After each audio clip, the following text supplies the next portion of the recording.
I'm sorry, but after the worst terror attack in Australia's history, the Australian government has actually gone insane. Or more realistically, they are deliberately lying to you. Here's what we do know.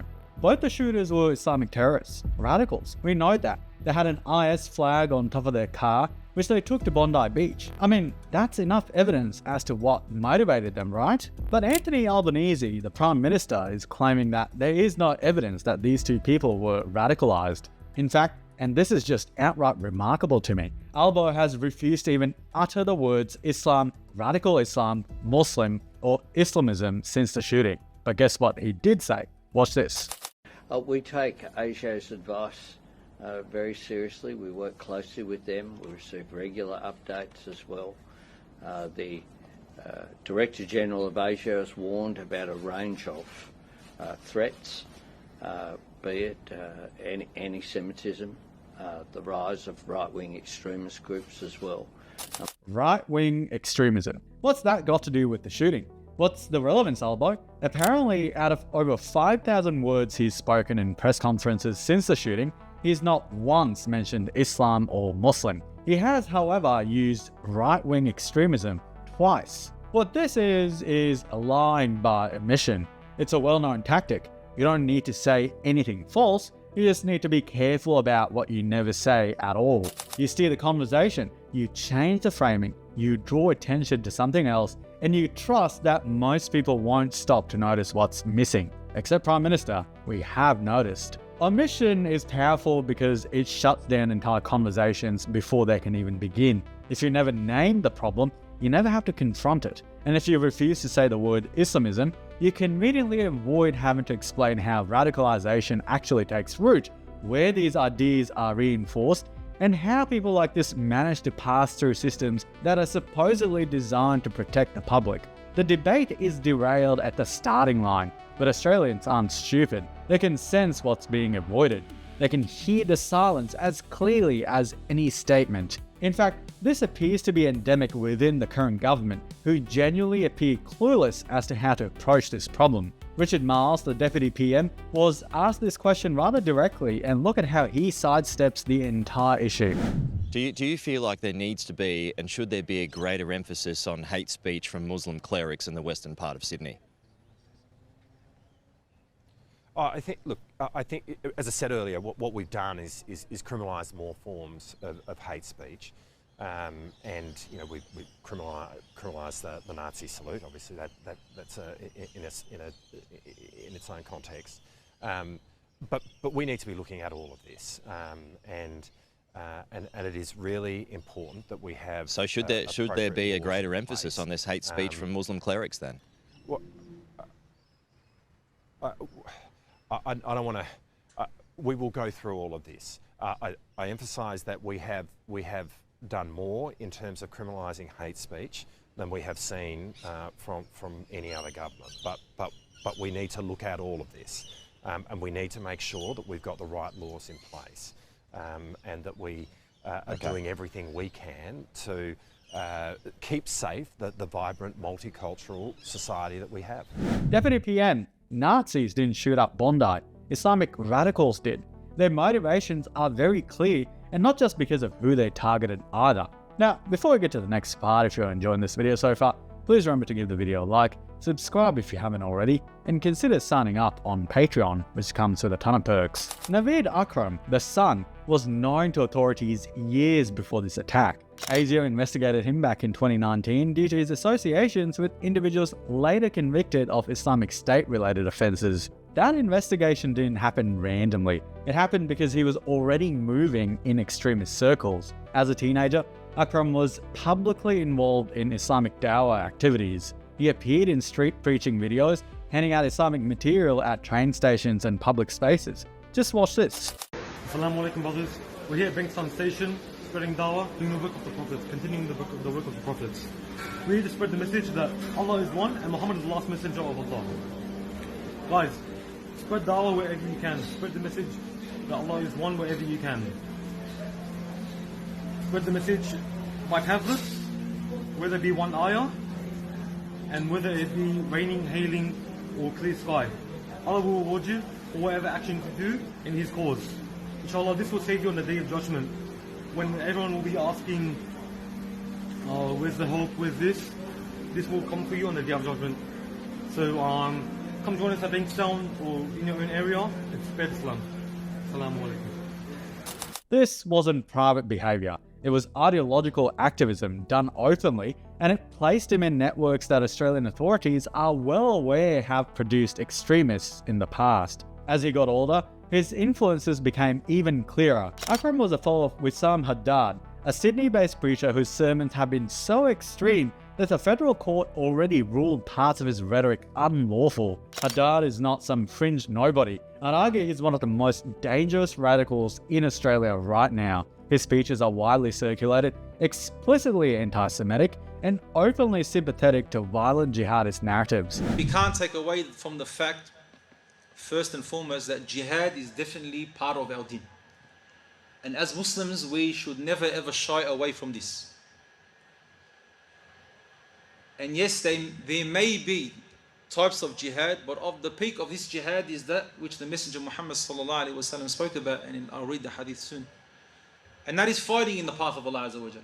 Akram attended spaces where Haddad preached and consumed his material. This is the same Wissam Haddad whose name keeps appearing in connection with radicalized individuals across Sydney, and yet somehow we're told there's no evidence of ideological influence here. Oddly, Haddad even challenged the Australian government to denaturalise and deport him around 10 years ago. Of course, the government at the time did not do anything. Haddad was spotted at the Sydney Harbour Bridge March for Palestine too, by the way. Akram was also connected earlier in his life to people who were later convicted of Islamic State support offences. One of those individuals, Isaac El-Matari, was convicted for promoting Islamic State ideology and plotting attacks. Again, this isn't speculation.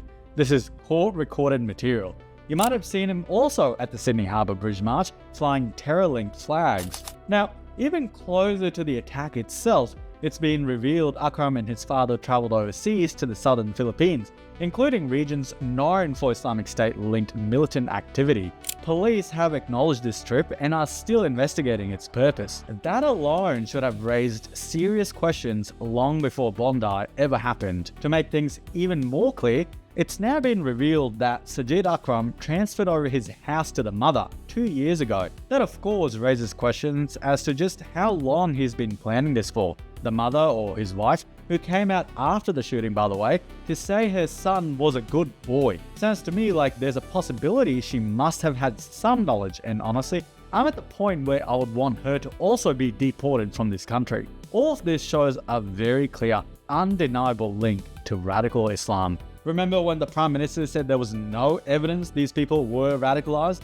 Well, I guess he takes all of us for fools. It's the same instinct we saw when the East Safety Commissioner tried to pretend radical Islam wasn't the issue after a Muslim extremist attempted to murder Bishop Mari Emmanuel live on camera. Instead of confronting the ideology, the response was to demand the internet erase the footage, as if deleting evidence somehow deletes the problem. And you know for a fact, this government will continue censoring and stifling free expression online. That's exactly why I use Proton VPN and why I think you should too. They're based in Switzerland, outside the reach of US, EU, UK and Australian law. They don't keep logs and are built by the same team behind Proton Mail. When the UK passed its surveillance laws, Proton VPN became the #1 app on the App Store. Their stealth protocol beats censorship firewalls. Secure Core routes your traffic through privacy-first countries, and NetShield blocks trackers before they ever reach you. I've used Proton Mail since Australia announced sweeping surveillance laws last year, and I'm not exaggerating when I say it's now essential. If you want to protect your privacy and support this channel, hit the link below to get up to 60% off Proton VPN. Albanese, if you can believe it or not, has actually gone one step further. The Labor government and leftists in this country are almost absurdly trying to transform this into a gun debate. Albanese has already said he's going to put forward even tougher gun laws. But Australia doesn't have a gun problem. In fact, you'd likely only know very few people who legally own firearms, and most of them likely own a farm or live rural. There is simply no need to project American issues towards Australia because this is just an unrelated scapegoat. And the numbers make this painfully obvious. According to the Australian Bureau of Statistics, as of 2023, Australia recorded fewer than 1 gun homicide per million people. That figure has been falling for decades. Even before Port Arthur, the rate was over 3 per million. Today, it's a fraction of that. So this idea that Australia suddenly has a gun crisis simply doesn't survive contact with reality. More importantly, when you look at who actually commits gun homicides in this country, the picture becomes even clearer. For over a decade, the Australian Institute of Criminology has found that the overwhelming majority of firearm murders are committed by people without a firearms license. On average, nearly 9 out of 10 involve unlicensed offenders, and more than 90% of the guns used are unregistered. Applied to recent figures, that means that in an average year, only around 3 firearm homicides nationwide involve a legally owned gun. 3 in a country of more than 26 million people. Over the last 5 years combined, fewer than 15 people in total were killed with legally owned firearms across the entire country. Naveed Akram and Sajid Akram killed as many people in a single day at Bondi Beach using legally owned firearms as the rest of Australia did over the previous 5 years combined. So this was never about gun availability, it was about extremist violence and a catastrophic failure to intervene. Turning this into a gun debate isn't just misguided, it actively distracts from the real cause of what happened. Australia doesn't have a gun problem. It has a refusal to name the problem. And then there's another claim that keeps getting repeated, that this has nothing to do with Palestine.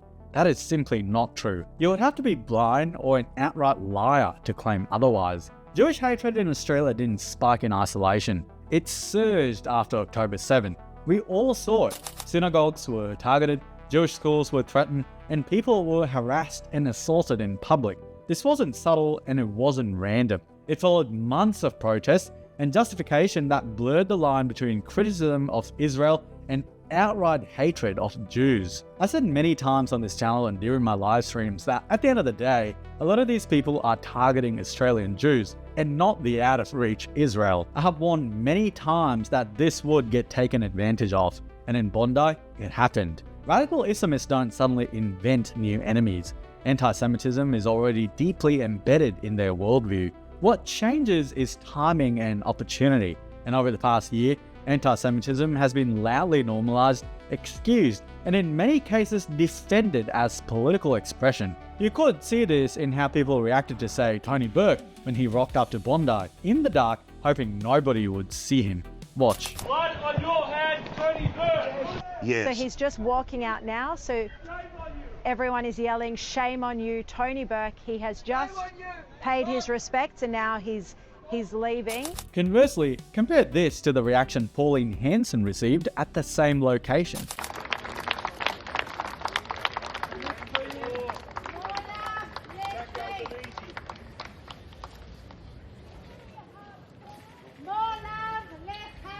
So when people insist there's no connection, what they're really saying is that the surrounding environment doesn't count, that rhetoric has no consequences, that sustained agitation never spills over into violence. You can see why Mehreen Faruqi looked the way she did when she was confronted in Bondi. Barry Markson here from Sky News. Haven't you only fueled the anti-Semitism crisis by your aggressive rhetoric over the past 2 years? We're here today to mourn all those who have been unforgivably killed. We are here mourning and giving respect to the community. You have been at pro-Palestinian protests where they have called for the intifada. You have been at pro-Palestinian protests where there have been calls for intifada and death to the IDF. How does this lead to anything else other than the terror attack that we saw here last night? We are here today to give respect. Look, let's be honest here. This is the end result of the Red-Green Alliance, or the Islamo-Leftist Alliance I've been warning about for a good while now. We know Albanese, Tony Burke, and the rest are behaving this way because they rely on the Western Sydney votes. They put Islam on the same pedestal as other religions, despite Islamic terrorism being the primary form of religiously motivated terrorism in the past 30 years. It's not even close. Combine all the other terror acts committed by other religions altogether, and Islamic terrorism still makes up like 99% of the total. But today, we are saying Islam has nothing to do with Islamism. Islam has nothing to do with radical Islamic terrorists. What are we doing here? We know there was a counterterrorism failure with ASIO in this case. Did such political correctness impact their efforts? If you look at the report on Islamophobia that was presented to Albanese to create laws on, they explicitly are after changes to counterterrorism methods and laws that would weaken our ability to root out more Bondi shootings before they happen. Truth, as they say, is usually the first victim. The most dangerous thing the Australian government is doing right now isn't even lying. It's convincing themselves that they don't need to be honest. Prevention doesn't begin with laws, it begins with clarity. You cannot stop something if you refuse to describe it accurately. And right now, they are engaged in a collective act of self-deception. They are pretending that the thing which clearly motivated this attack is somehow unrelated to it, that ideology is incidental, that belief systems don't matter, that people like Naveed Akram and Sajid Akram just emerge fully formed with no upstream cause worth examining. Sajid Akram lived in Australia for 25 years. Naveed was born here. This wasn't a case of people fresh off the plane struggling to adapt. They had decades to integrate, to assimilate, to accept the social contract of this country. And they didn't. They turned out to be the most un-Australian evil grubs to have ever stepped inside the borders of this country. That's an uncomfortable reality, but it's a real one. Not everyone assimilates. More importantly, not everyone wants to. Pretending otherwise doesn't make it true. It just delays the consequences. You and I both know there are people celebrating what happened in Bondi, not in the caves of Afghanistan, but right here in Australia. They just aren't being loud about it on social media. Honesty today would require the courage to say no, to deny visas, to intervene earlier, to monitor more aggressively, to denaturalize and to deport, to accept that accusations will follow and that being called offensive is sometimes the price of keeping people alive. Every society makes a choice at moments like this, whether it wants comfort or whether it wants safety, whether it wants narratives that feel good or explanations that actually work. Bondi wasn't a failure of imagination. It was a failure of honesty. And if we keep choosing comforting stories over obvious truths, prevention becomes impossible. Not because the problem is unsolvable, but because we've decided it's impolite to solve it, and it's time the government starts being honest about it. In the neon haze of a broken dawn, steel towers hum, but the wild runs on. A shadow moves through the circus below, half machine, half beast, with a violet glow. They thought the outback was lost to the flame, but a ding